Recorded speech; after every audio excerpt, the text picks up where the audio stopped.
میرے عزیز دوستو، زندگی میں انسان کوئی بھی ارادہ کرتا ہے، کوئی بھی پروگرام بناتا ہے تو وہ چاہتا ہے کہ میرے ارادے، میرے پروگرام اور میں نے جو نیتیں کی ہیں وہ منزل مقصود تک پہنچ جائیں۔ ارادہ ہر انسان رکھتا ہے، ضروری نہیں ہے کہ سب کی منزل بھی میسر آئے۔ کچھ لوگوں کا مقدر رستہ بھی ہوتا ہے، کچھ لوگوں کا نصیبہ، کچھ دیر کا سفر بھی ہوتا ہے۔ بہت سارے لوگ اسلام نافذ کرنے کی ٹرین پر سوار ہوتے ہیں، لیکن اسلام آباد آتا ہے تو منزل کو پہنچ جاتے ہیں، اور اسلام کی ٹرین سے اترتے دکھائی دیتے ہیں۔ ضروری نہیں ہوتا سب کے حصے میں نتیجہ بھی آئے، لیکن جد و جہد کرنا، کوشش کرنا، سفر کو جاری رکھنا، یہ مومن کی ذمہ داری ہے۔ میں یہ دیکھ رہا ہوں کہ آج کل تیزی کے ساتھ ہماری ملت کے جوان تھوڑے سفر کے بعد تھکنے لگیں، تھوڑا رستہ طے کرنے کے بعد مایوس گفتگو کرنے لگیں۔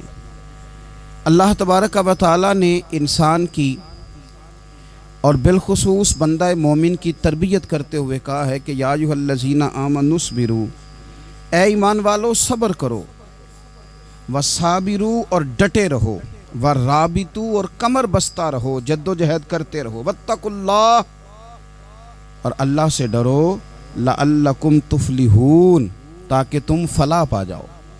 صبر کرو، ڈٹے رہو اور جد و جہد جاری رکھو، ورابطوا کمر بستہ رہو، بڑھتے رہو۔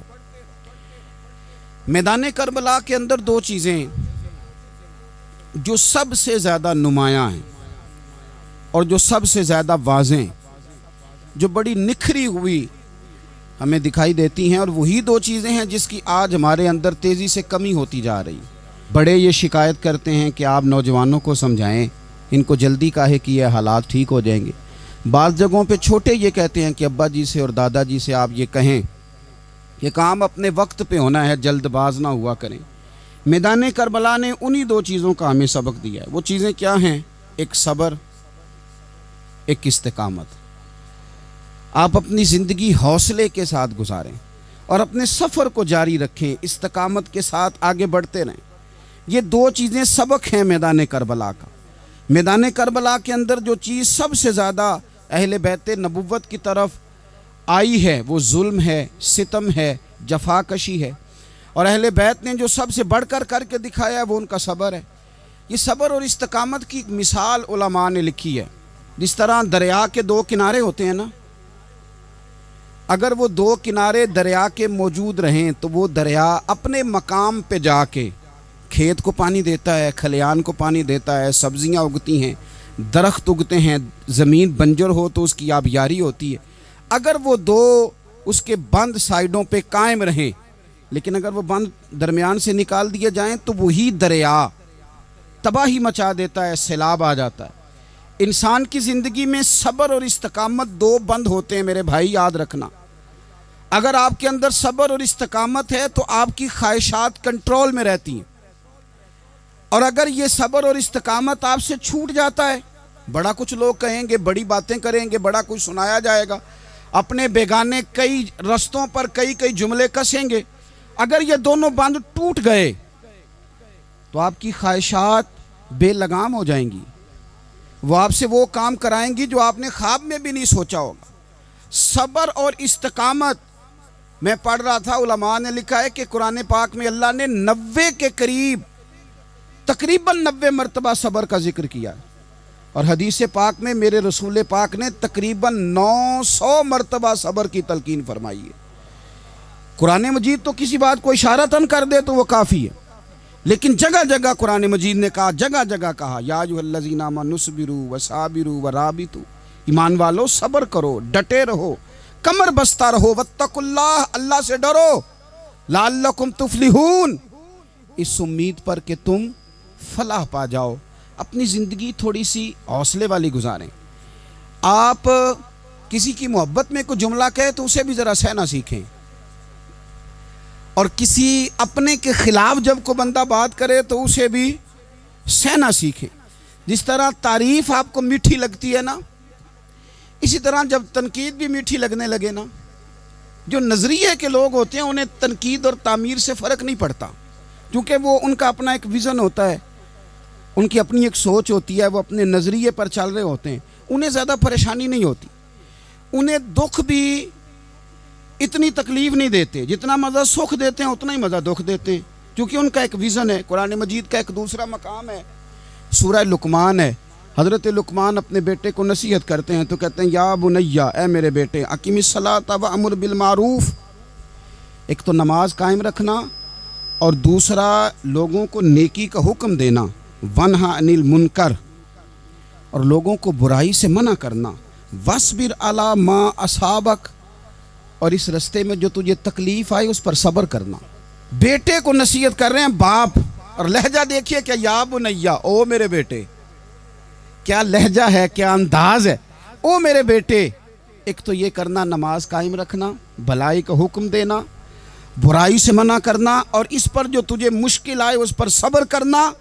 اور پھر کیا کہتے ہیں، قرآن مجید کا انداز دیکھیے، فرمایا ان ذالک من عزم الامور، بے شک یہ بڑی ہمت والے کام ہیں، نیکی کا حکم دینا، برائی سے منع کرنا، نماز پڑھنا اور مصیبت پر صبر کرنا، یہ ہمت والے کام ہے پتر، ہمت والے کام ہے، ذرا ڈٹ کے کرنا، بے حوصلہ نہ ہونا۔ ایک بزرگ بیٹھے تھے، اللہ کے نیک بندے بھی تھے اور تجارت بھی کرتے تھے، لاکھوں کا کاروبار تھا، بزرگ بیٹھے ہوئے ہیں تو اچانک خبر ملی کہ حضرت صاحب پڑھا رہے تھے سبق، خبر ملی کہ آپ کا وہ جو ایک جہاز تھا نا مال بردار، وہ جہاز آپ کا ڈوب گیا پانی میں۔ فرمانے لگے الحمدللہ، سبق پڑھاتے رہے، 2-4 گھنٹے گزرے تو ایک بندہ پھر آیا، اس نے آ کے کہا حضور مبارک ہو، وہ جو جہاز ڈوبنے والی خبر تھی وہ غلط تھی، وہ جہاز آپ کا بالکل ٹھیک ٹھاک ہے، لاکھوں روپے بچ گئے۔ فرمانے لگے الحمدللہ، سبق اسی روٹین سے پڑھاتے رہے، پہلی نقصان کی خبر آئی تو پھر بھی الحمدللہ، اور دکھ کی خبر آئی پھر بھی الحمدللہ، سکھ کی آئی تو پھر بھی الحمدللہ، سبق اپنی روٹین سے پڑھاتے رہے، سفر جاری رہا، رکے نہیں۔ اختتام ہوا تو طلباء کہنے لگے حضور اتنے بڑے نقصان کی خبر آئی، جملہ ہی کوئی نہیں ٹوٹا آپ کا، لفظوں کے اندر کہیں ہم نے اتار چڑھاؤ نہیں دیکھا، حضور چہرے پر کوئی پریشانی نہیں، اور پھر اتنی بڑی خبر ملی خوشی کی، کوئی آپ کی آنکھوں میں روشنی نہیں آئی، کوئی ہم نے آپ کا چہرہ بدلتے نہیں دیکھا، معاملہ کیا ہے؟ تو فرمانے لگے معاملہ ایک ہی ہے، دکھ بھی رب کی طرف سے ہے، سکھ بھی رب کی طرف سے ہے، تو دکھ قبول محمد بخشا راضی رہن پیارے، اگر سارا کچھ اسی کی جانب سے ہے تو یہ تو کوئی بات نہ ہوئی کہ دکھ آنے پہ بندہ کہے ہو یہ کیا بن گیا، سکھ آئے تو بندہ کہ دیکھا میں نے محنت کی تھی تو کامیاب ہو گیا۔ امام علی مقام رضی اللہ تعالیٰ عنہ کی فکر کو سمجھ جاؤ، جب وہ مصطفیٰ کریم کے کندھوں پہ تھے پھر بھی الحمدللہ، اور جب ان کا سر نیزے کی نوک پہ تھا پھر بھی الحمدللہ۔ کسی مقام پر کسی جگہ بھی حسین ابن علی شکوہ کرتے نظر نہیں آتے، سیدنا امام علی مقام ہر مقام پہ کہتے ہیں الحمدللہ الحمدللہ الحمدللہ۔ جب تک وہ مسجد نبوی کے منبر پر جلوہ فراز تھے اور جب تک زمانہ ہاتھ باندھے ان کے سامنے کھڑا تھا پھر بھی الحمدللہ، اور جب ان کے بچوں کے ہاتھوں میں ظالموں نے زنجیریں ڈال دیں تو پھر بھی الحمدللہ، جب تک سورج چاند بھی سیدہ زینب کے گھر کے قریب سے گزرتے تھے تو ذرا تھوڑی نظر ہٹا کے گزرتے تھے، مالک پھر بھی الحمدللہ، اور جب شام کے بازار میں پردیسی بہن اپنے بھائی کا کٹا ہوا سر لے کے سفر کر رہی تھی تو پھر بھی الحمدللہ، مارو مارو نہ مینو مار مکاؤ، میں کوئی عذر نہ پیش لے آواں تے جے سونا ہی میرے دکھ وچ راضی، جے سونا ہی میرے دکھ وچ راضی تے پھر سکھ نو چلے ڈاواں۔ یہ الحمدللہ کا مزاج لاؤ، یہ روز جو گھر میں لڑائی کرنا، روز اختلاف رائے کی بات کرنا، روز کبھی کسی کی غیبت کرنا، کبھی کسی کی کرنا، کبھی کسی چوک میں بیٹھ کے شکوہ کرنا، کبھی کسی چوک میں بیٹھ کے شکوہ کرنا، کبھی کہنا کہ فلاں جگہ میں ناکام ہو گیا، فلاں کی وجہ سے ہو گیا، یہ کچھ شیوا ہے مسلمانی کا؟ مسلمان ہر حال میں اللہ کی تسبیح پڑھتا ہے، مسلمان ہر حال میں اپنے رب کو یاد کرتا ہے، وہ کہتا ہے بہار ہو کے خزاں لا الہ الا اللہ، خودی کا سر نہاں لا الہ الا اللہ، خودی کا تیغ فساں لا الہ الا اللہ۔ اور اگرچہ بت ہیں جماعت کی آستینوں میں، اگرچہ بت ہیں جماعت کی آستینوں میں، پر میری مجبوری ہے نا، مجھے ہے حکم اذاں، لا الہ الا اللہ، اپنی ڈیوٹی کرتا ہے وہ اپنے کام لگا رہتا ہے۔ آپ کبھی پلٹ کر میرے رسول پاک صلی اللہ تعالی علیہ وسلم کی خوبصورت زندگی کو دیکھیں نا، خوبصورت زندگی کو۔ میں کیا کروں، ہمارے مزاجوں میں باتیں ایسی آتی جا رہی ہیں، ہم انتظار کرنے کو تیار ہی نہیں۔ ابھی محنت کیا تو شام کو رزلٹ آنا چاہیے۔ جو پوری 5 دن نماز پڑھ لیتا ہے وہ کہتا ہے ابھی میں ولی نہیں بنا، اتنے دن ہو گئے نماز پڑھتے۔ جو پورا 40 دن پراپر طریقے سے درود پاک پڑھ لیتا ہے وہ کہتا ہے دیکھو مجھے ابھی تک زیارت ہی نہیں ہوئی نبی پاک صلی اللہ علیہ وسلم۔ جو ابھی کل آیا ہے اور کل ابھی اس شخص نے آ کر کے شروع کیا ہے سلسلہ، تو کہتا ہے اوہو میرا معرفت والوں میں نام کب آئے گا؟ وہ بھائی لوگوں کی زندگیاں گزر گئی، لوگوں کے احوال گزر گئے۔ میں بیٹھا تھا بزرگوں کی خدمت میں، تو ایک شخص نے آ کے کہا حضور میں آپ کے لیے سلام لایا ہوں فلاں عظیم ہستی کا۔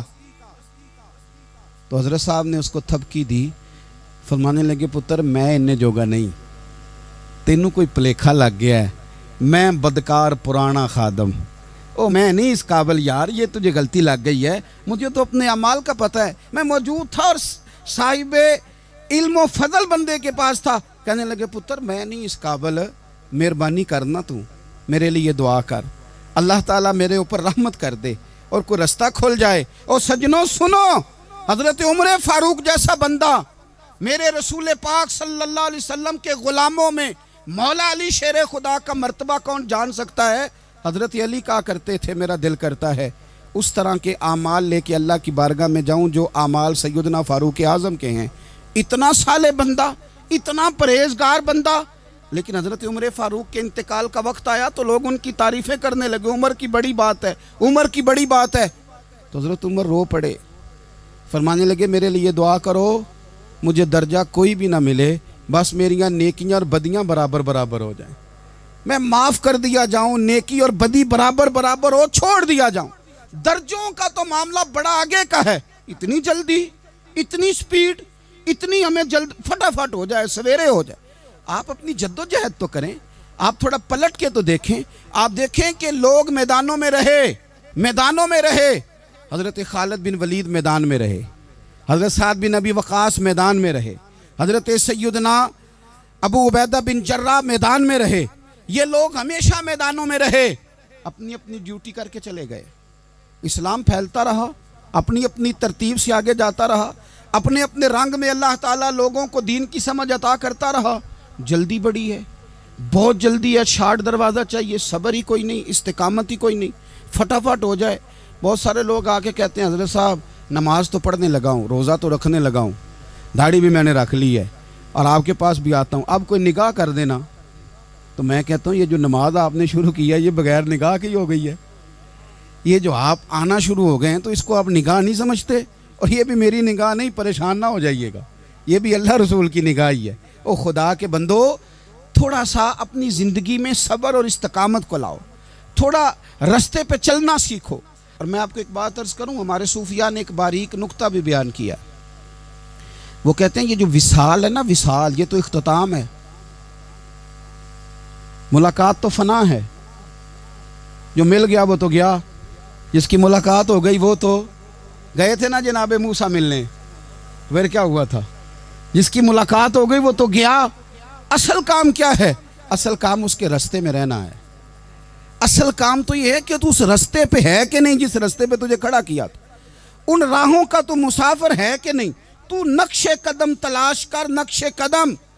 ایک شاعر سیرت نگار بھی تھے، سمجھ لیں انہوں نے سیرت نگاروں کو بھی دیکھا، عشاق کو بھی دیکھا، رسول اللہ کے غلاموں کو دین کی نوکری کرتے بھی دیکھا، 40 سال حدیثیں پڑھاتے بھی دیکھا، نبی پاک کے نام پہ گلی گلی نگر نگر جاتے آتے بھی دیکھا، حضور صلی اللہ علیہ وسلم کی باتیں کرتے دیکھا۔ تو کسی نے ان سے پوچھا حضور تک رسائی بھی ہوئی ہے؟ تو وہ سرکار کی بارگاہ میں مخاطب ہو کے کہنے لگے تیری معراج کہ تو جانے کہاں تک پہنچا، یا رسول اللہ معراج کی رات آپ کہاں تک گئے کوئی پتہ نہیں، کہنے لگے وہ تیری معراج کہ تو جانے کہاں تک پہنچا، اور میری معراج کہ میں تیرے خاک قدم تک پہنچا۔ میرے لیے تو اتنا کافی ہے کہ محبوب وہ جو تیرے قدموں سے کبھی گرد لگتی تھی مدینے کی، اگر میں وہاں تک چلا جاؤں تو میری تو معراج ہو گئی، میرا تو معاملہ حل ہو گیا، میں یہاں تک آ گیا تو ختم ہو گئی بات۔ تھوڑا سفر کریں۔ ایک تو یہ دیکھیں آپ کہ آپ کتنے بھی بڑے ہیں، کتنے بھی عظیم ہیں، کتنے بھی لائق ہیں، کتنے بھی نیک ہیں، پھر بھی آزمائش زندگی کا حسن ہے۔ میں مسافر ہوں، کوئی زندگی کے 11-12 سال ہو گئے ہیں مجھے سڑکوں پہ وقت گزارتے، تو میں بہت سارے لوگوں سے میں نے بڑا کچھ سیکھا ہے۔ میری جو گاڑی چلانے والے لوگ ہیں ان سے بھی میں نے بڑا کچھ سیکھا ہے۔ ایک میرا دوست تھا تو میں نے اس سے کہا کہ میرا خیال ہے موٹر وے پہ آپ کو گاڑی چڑھا دی جائے تو آپ کے لیے آسان ہے، تو کہنے لگا پیر صاحب ہے موٹر وے اوکھی جے چلانی۔ میں نے کہا وہ کس طرح؟ وہ کہنے لگے کہ موٹر وے پہ نا گاڑی چونکہ نہ کوئی سپیڈ بریکر ہے، نہ موٹر وے پہ کوئی چنگچی والا آگے آتا ہے، نہ زیادہ رش ہوتا ہے، تو سیدھی سیدھی چلاتے رہتے ہیں تو نیند آنے لگ جاتی ہے۔ اگر بار بار آئے نا سپیڈ بریکر اور بار بار بریک لگے تو آنکھ ذرا کھلی رہتی ہے۔ تو مجھے مسئلہ سمجھ میں آ گیا۔ میں نے کہا اس کا مطلب یہ ہے، اس کا معنی یہ ہے کہ جن کی زندگی بالکل سکھوں میں گزرتی رہتی ہے نا، آرام پسند ہو جاتے ہیں۔ جن کی زندگی بالکل آسانیوں میں بیتی ہے وہ آرام پسند ہو جاتے ہیں۔ اور اگر کبھی کبھی سپیڈ بریکر بھی آئے، کبھی کو دکھ بھی دیکھنا پڑے، کبھی کوئی اپنوں بیگانوں کی بات بھی سننی پڑے، کبھی کوئی قریب آتا دور جاتا دکھائی بھی دے، کبھی کوئی بیماری تندرستی، یہ حالات بدلتے رہیں، دن تبدیل ہوتے رہیں، تو پھر لطف بڑا آتا ہے، پھر مزہ بڑا آتا ہے۔ وہ کسی نے کہا تھا لگا نا جدو میدان ازل دا تے لوکی چوراں وانگ سدھائے، کسی نے لٹ لئی علم جوانی، کسے ہاسے چولی پائے، آزم ویک جہالت ساڈی اسی عشق خرید لے آئے۔ ویکھ نہ جہالت ساڈی اسی عشق خرید لے آئے۔ اور پھر کہنے لگے کسے دے سر دستار امامت اس علم پڑھاون سکھے ہے، تے کسے نے پہنے ہے فقر دا چوگا اس زہد کماون چکھے ہے۔ آزم ویکھ نصیبہ ساڈا اسی یار مناون سکھے ہے۔ تم ویکھ نصیبہ ساڈا اساں یار مناون سکھے ہے۔ میرے عزیز زندگی کے اندر دیکھو، کائنات میں سب سے زیادہ محبوبیت میرے رسول پاک کی ہے۔ میرے نبی پاک صلی اللہ علیہ وسلم کی زلف کی بات بھی میرا رب کرتا ہے، حضور کی آنکھوں کی بات بھی میرا رب کرتا ہے، حضور سید عالم کے چہرہ والضحیٰ کی بات بھی کرتا ہے، زلف واللیل کی بات بھی اللہ کرتا ہے۔ میرا رب رسول پاک صلی اللہ علیہ وسلم کے سینہ علم نشرہ کی بات بھی کرتا ہے، پیشانی والفجر کی بات بھی کرتا ہے، حضور کی آنکھیں ما زاغ البصر کی بات بھی کرتا ہے۔ اتنی محبوبیت کہ رسول پاک چلیں تو اللہ اس کی بات بھی کرے، ہجرت کریں تو اس کی بات بھی کرے، جس شہر میں حضور رہیں اس کی قسم اٹھائے۔ اور حال پتہ کیا ہے کہ محبوب پیدا نہیں ہوئے تو باپ چلے گئے، ابھی عمر چھوٹی تھی، ماں کی کھل کے زیارت ہونا تھی کہ اماں بھی چلی گئیں، دادا کندھوں پہ کھلایا کرتے تھے، تو تاریخ کہتی ہے کہ دادا کا جنازہ اٹھا تو پیچھے پیچھے حضور بھی آنسو بہا رہے تھے۔ ایک وفادار بیوی ملی تو اپنے وقت پہ سیدہ خدیجہ بھی چلی گئیں۔ ایک ٹائم آیا تو جناب ابو طالب بھی رخصت ہو گئے۔ مکے سے حضور کو اتنا پیار تھا وہ چھوڑنا پڑا۔ صادق اور امین کہنے والوں نے حضور کی دعوت کو قبول کرنے سے انکار کر دیا تو رسول کریم نے اپنی پیشانی پر کسی قسم کا کوئی شکن نہیں آنے دیا۔ رسول پاک مدینے آئے تو لوگ تلواریں لے کے بدر میں آ گئے لڑنے، شہید کرنے، حضور وہاں بھی کوئی پریشان نہیں ہوتے۔ میدان احد آیا تو نبی پاک نے اپنے چچا کو کٹے ہوئے وجود میں دیکھا، نکلی ہوئی آنکھوں میں دیکھا، کٹے ہوئے ہونٹوں میں دیکھا۔ کسی جگہ میرے رسول پاک صلی اللہ تعالی علیہ وسلم شکوہ کرتے دکھائی نہیں دیتے۔ حضور کی وہ بیوی سیدہ عائشہ صدیقہ رضی اللہ تعالیٰ عنہ جن کی پاکی کا رب بیان کرے، ان پر منافقین نے الزام لگا دیا، اتنے پاک گھرانے پر لوگوں نے انگلی اٹھائی۔ میرے رسول نے آنسو بہائے پر کسی جگہ حضور پریشان ہوتے دکھائی نہیں دیے۔ ہم ڈھونڈنے لگے، تلاش کرنے لگے۔ جب دروازہ رسول پہ گئے تو حضور خود بولے، میرے رسول فرمانے لگے، میرے غلاموں یاد رکھنا یہ صبر میری چادر ہے، یہ صبر میری چادر ہے، یہ حوصلہ میری چادر ہے۔ سیدہ عائشہ صدیقہ رضی اللہ تعالیٰ عنہ فرمایا کرتی تھی، لوگوں مجھے اللہ کی عزت کی قسم میں نے حضور سے بڑھ کر کسی کو صبر کرنے والا نہیں دیکھا، کسی کو حوصلہ کرنے والا حضور سے بڑھ کے نہیں دیکھا۔ امت کو کیا ہو گیا؟ یہ چوراہوں پہ لڑ رہی ہے، چوکوں پہ لڑ رہی ہے، گھر ہیں کہ فساد کے آئینہ دار بنے ہوئے ہیں۔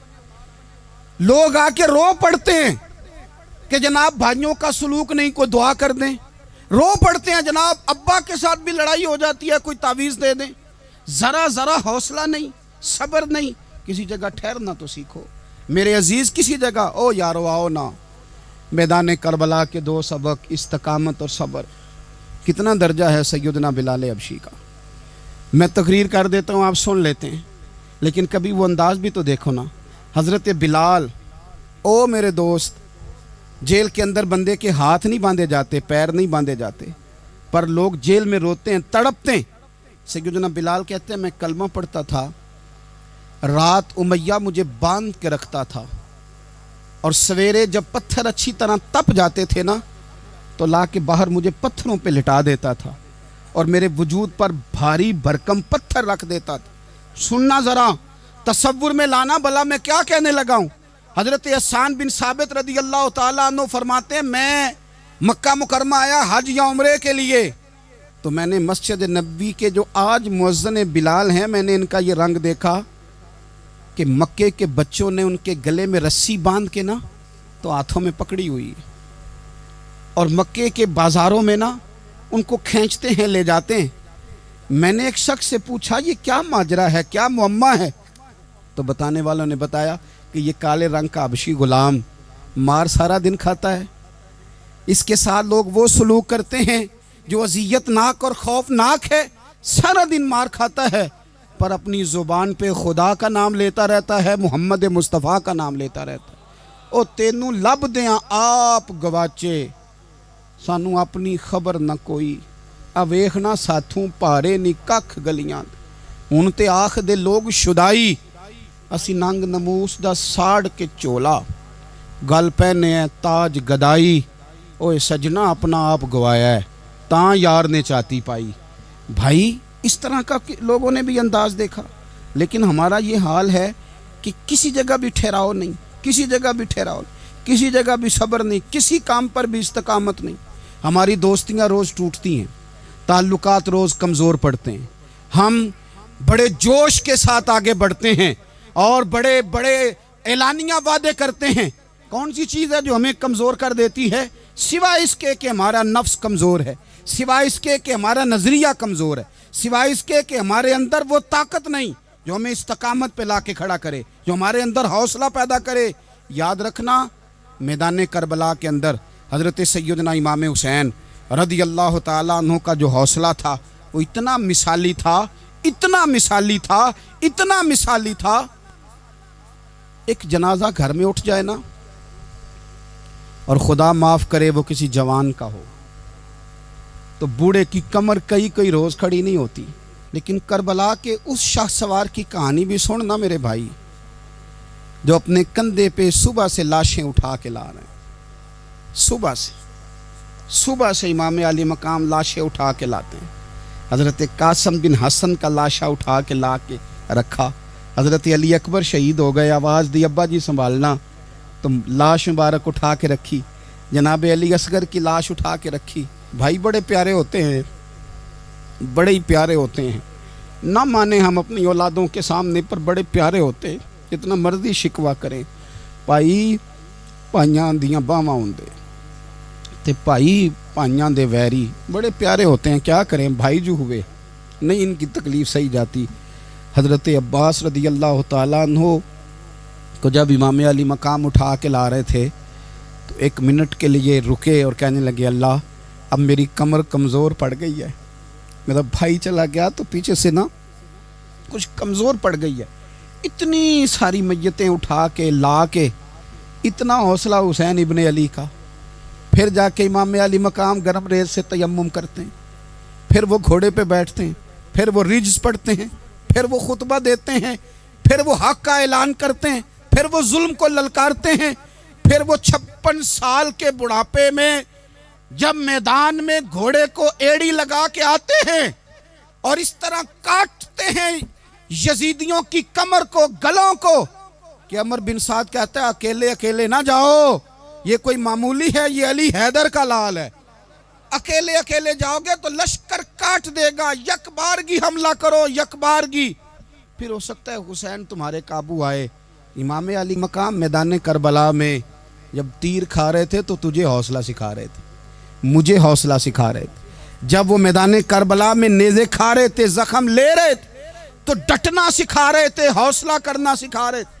بات بات پہ کمزور پڑنے والوں، ملت کے جوانوں، ابھی تو تم نے بہت سارے اجالے لانے ہیں، ابھی تو کئی اندھیروں سے لڑنا ہے، ابھی تو کئی شمع جلانی ہے، ابھی تو بہت سارے گھر ہیں جو منتظر ہیں کہ تم انقلاب لاؤ گے، ابھی تو بہت ساری آبادیاں ہیں جہاں تم نے امن قائم کرنا ہے، ابھی تو بہت سارے شہر ہیں جہاں سے تم نے ظلم مٹانا ہے، ابھی تو بہت ساری جگہ ہیں جہاں تمہارے نام کے دیپ جلیں گے، جہاں تم جا کے اسلام کے نام کی تختی لگاؤ گے، ابھی تو بہت سارے مینارے ہیں جن پہ تم نے لا الہ الا اللہ محمد الرسول اللہ کے نام کا جھنڈا لگانا ہے، ابھی تو آگے بڑھنا ہے، ابھی تو بہت سارا کام کرنا باقی۔ اقبال کہنے لگے کہ وقت رخصت ہے کہاں، کام ابھی باقی ہے، اور لوگوں نور توحید کا اتمام ابھی باقی ہے۔ اور ایک شاعر اور بولے، وہ کہنے لگے مسلمانوں نہ گھبراؤ، خدا کی شان باقی ہے، ابھی اسلام زندہ ہے،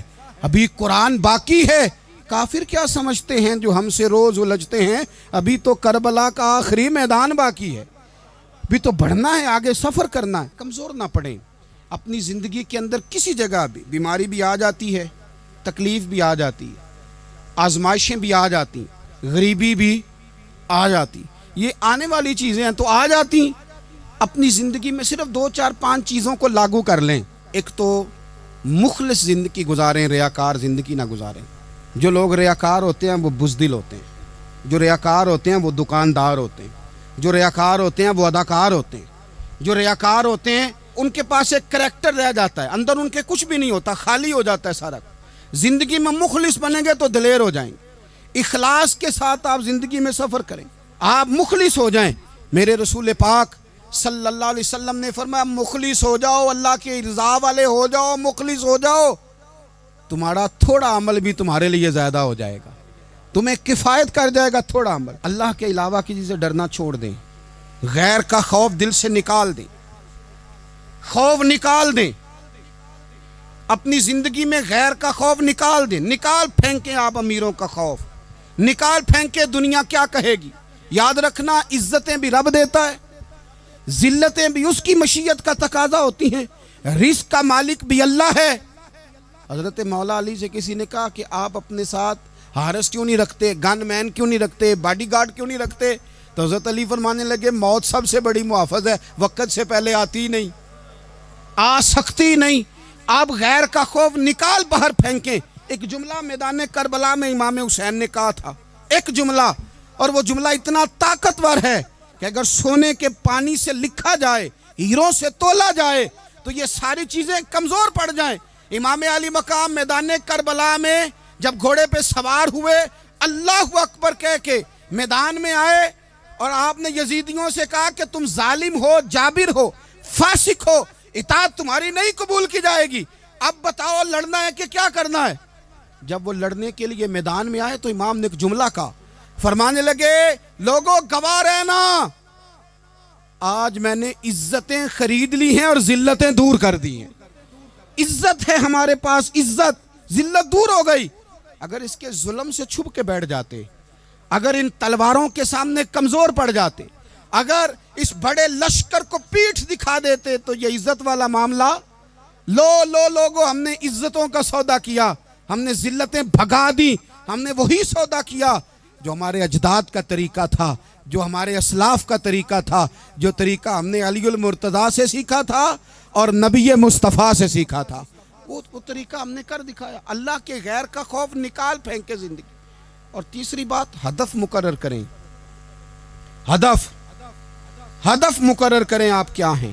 آپ دین کے دائی ہیں، آپ دین کے مبلغ ہیں، آپ دین کو مالی سپورٹ کرنے والے ہیں، آپ اخلاقی سپورٹ کرنے والے ہیں، آپ ایک تاجر ہیں، آپ کس طرح کر کے میدان میں ہیں، آپ ایک ویلفیئر شخصیت ہیں، لوگوں کا بھلا کرنے والے، آپ کیا ہیں؟ اپنی زندگی میں اپنے اہداف مقرر کریں، بے معنی بے مقصد زندگی نہ ہم نے ہدف بڑا چھوٹا مقرر کیا ہے۔ ایک بندے کا ہدف ہے کہ میں نے کروڑ پتی بننا ہے، بن گیا وہ کروڑ پتی، اب کیا کرے؟ اب وہ ٹینشن میں ہے، کیا کروں؟ ہدف چھوٹا تھا نا، وہ پورا ہو گیا۔ ایک بندے کا ہدف تھا میں نے بڑی دکان خریدنی ہے، خرید لی، اب کیا کرے؟ اب ٹینشن میں ہے، آگے کدھر جائے؟ ایک بندے کا ہدف تھا میں نے وزیر بننا، بن گیا، یہ چھوٹا ہدف ہے، یہ ہدف کبھی بھی آپ قبول نہ کریں۔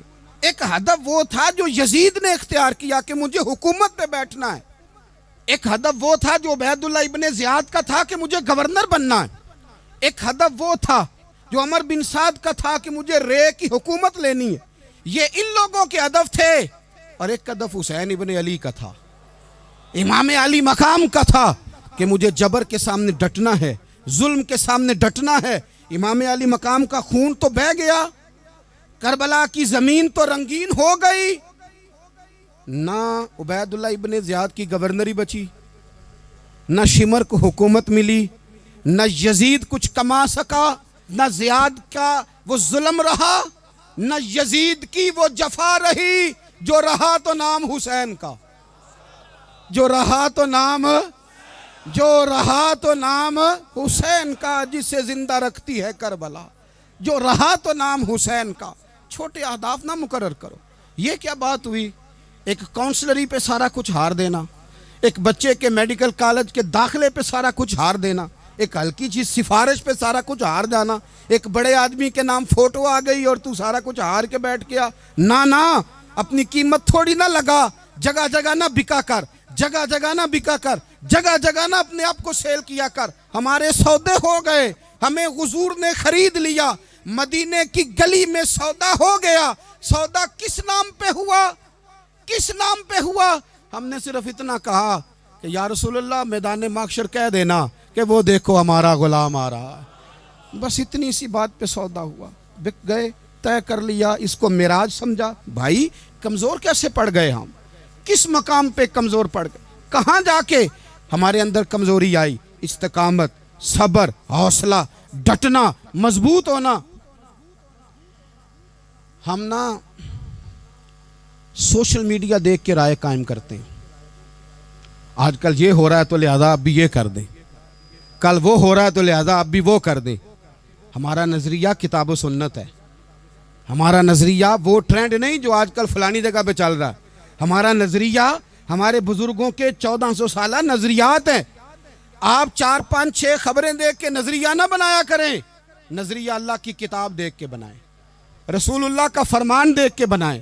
5 7 10 20 اینکر جہاں آپ کو لے کے جائیں وہ والا ذہن نہ بنائیں، ذہن وہ بنائیں جو ذہن ہمیں سیدنا امام حسین نے عطا فرمایا ہے۔ اپنی زندگی میں ایک تو اخلاص لائیں، اللہ کے غیر کا خوف نکالیں، ہدف مقرر کریں، اور مزاج جد و جہد والا بنائیں، جد و جہد والا۔ میرے حضرت صاحب، میرے تاج الشریعہ، میرے شیخ، میرے مربی، میرے محسن، سرمایہ حیات، میری آنکھوں میں بھی وہ جلوہ ہے کہ میں نے ان کو دیکھا ہے۔ انہوں نے اپنی زندگی ایک کونے سے شروع کی، پوری دنیا کا انہوں نے سفر کیا۔ انہیں پتہ تھا کہ بریلی شریف میں لاکھوں لوگ آتے ہیں، یہاں عرس ہوتے ہیں، لیکن ان کی ایک وصیت ہے، وہ بہت ساری جگہ آڈیو ریکارڈنگ بھی اس کی موجود ہے۔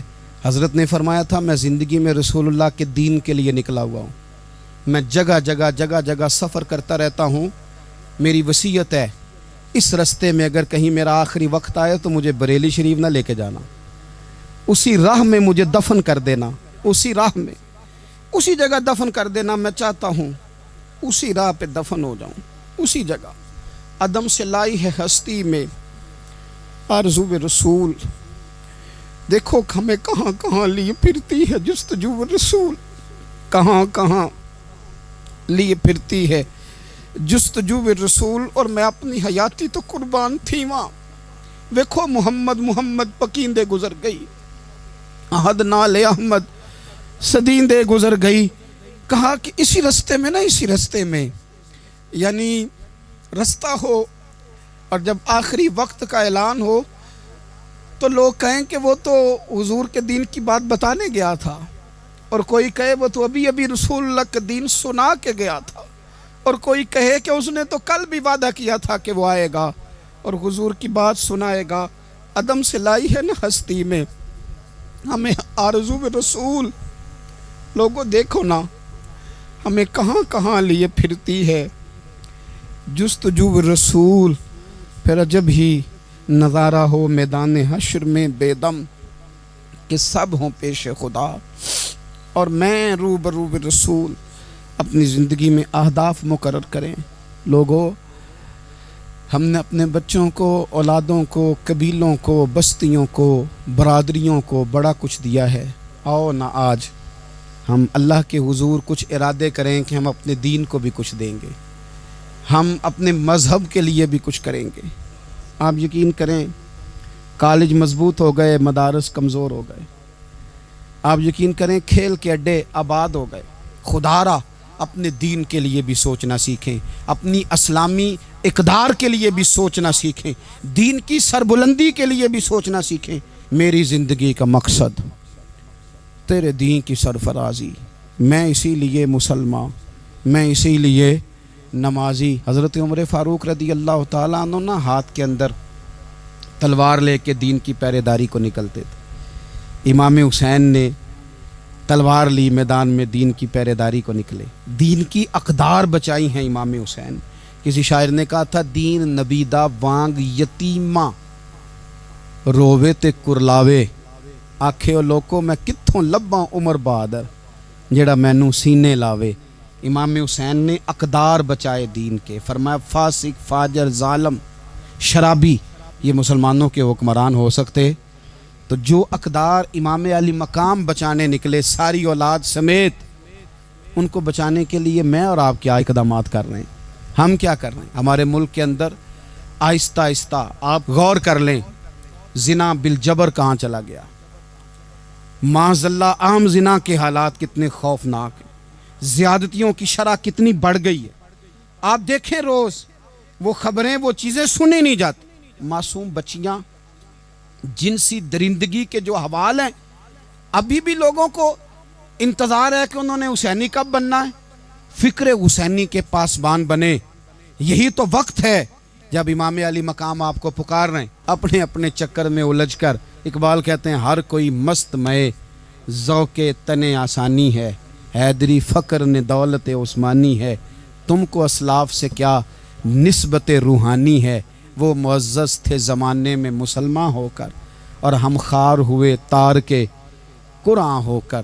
اٹھنے کا وقت ہے، ارادے کرنے کا وقت ہے، اسلامی اقدار اپنے گھروں میں، اپنی جمعیت میں، اپنے قبیلے میں اس کے نفاذ کا وقت ہے۔ جد و جہد کریں، آگے بڑھیں، ہمت کریں۔ جس کی کوئی نماز آج کی رہ گئی ہے وہ ساری نمازیں پوری کر کے، جو قضا ہیں وہ ادا کر کے سوئے۔ اللہ کی بارگاہ میں استغفار پڑھیں، توبہ کر کے اپنے وقت کو بتائیں۔ چھوڑ دیں دوسروں کی غلطیوں پہ اتنا وقت لگانا، اپنے اوپر تھوڑی محنت کریں، اپنے اندر کچھ خامیاں نکالیں اور کچھ اپنے آپ کو رگڑ کے خوبیاں پیدا کریں، اور اپنی صلاحیتیں اپنے دین کے لیے خرچ کریں، اپنی خوبیاں دین کے لیے لگانے کی کوشش کریں۔ ہم بھی دوبارہ سے تجدید عہد وفا کرتے ہیں، دوبارہ سے آج کہتے ہیں کہ یا رسول اللہ صلی اللہ علیہ وسلم، ہمارا وعدہ ہے کہ میری زندگی کا مقصد تیرے دین کی سرفرازی، میری زندگی کا مقصد تیرے دین کی سرفرازی، میں اسی لیے مسلمان، میں اسی لیے نمازی۔